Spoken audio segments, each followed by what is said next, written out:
ब्रह्मवेदस्वरूपं निजं निर्गुणं निर्विकल्पं निरीहं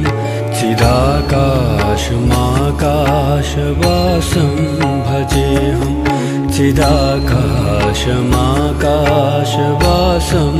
भजेऽहम्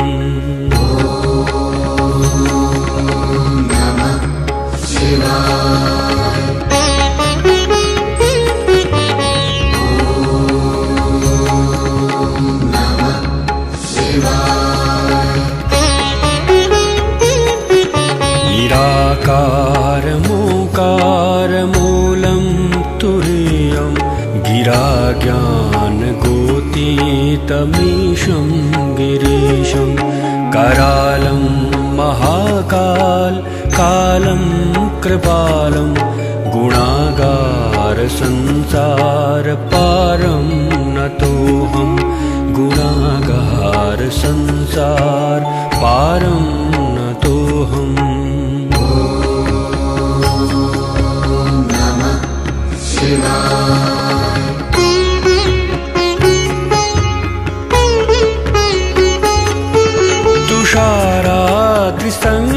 तुषाराद्रिसङ्काशगौरं गभीरं मनोभूतकोटिप्रभाश्रीशरीरं स्फुरन्मौलिकल्लोलिनीचारुगङ्गा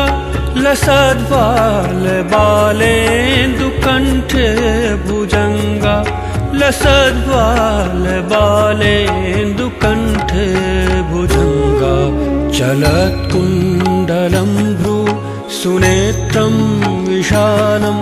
प्रसन्नाननं नीलकण्ठं दयालं मृगाधीशचर्माम्बरं मुण्डमालं प्रियं शङ्करं सर्वनाथं भजामि प्रियं शङ्करं सर्वनाथं भजामि चिदाकाशमाकाशवासं भजेऽहम्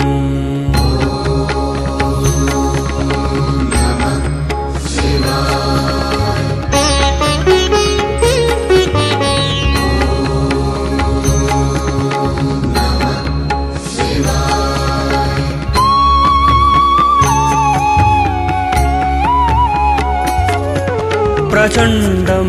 प्रकृष्टं प्रगल्भं परेशम्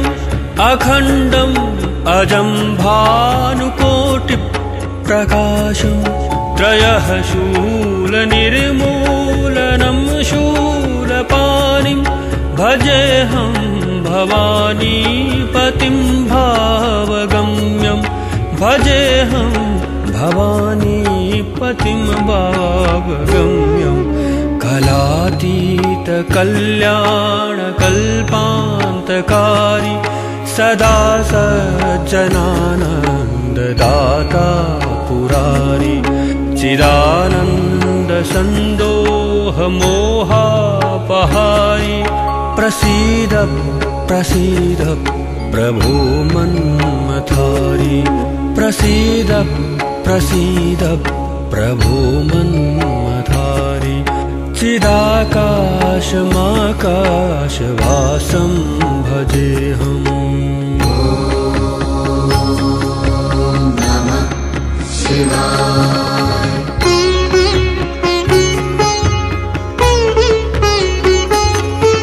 न यावत् उमानाथपादारविन्दं भजन्ति हलोके परे वा नराणां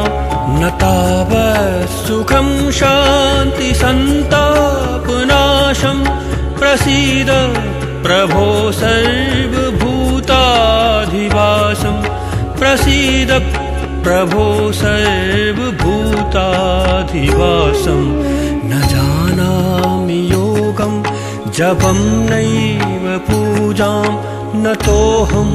सदा सर्वदा शम्भुतुभ्यं जराजन्म दुःखौघतातप्यमानं प्रभो पाहि आपन्नमामीश शम्भो प्रभो पाहि आपन्नमामीश शम्भो चिदाकाशमाकाशवासं भजेऽहं नमामीशमीशाननिर्वाणरूपं विभुं व्यापकं ब्रह्मवेद्यस्वरूपं निजं निर्गुणं निर्विकल्पं निरीहं चिदाकाशमाकाशवासं भजेऽहं चिदाकाशमाकाशवासं भजेऽहं चिदाकाशमाकाशवासं भजेऽहम् रुद्राष्टकमिदं प्रोक्तं विप्रेण हरतोषये ये पठन्ति नरा भक्त्या तेषां शम्भुः प्रसीदति तेषां शम्भुः प्रसीदति।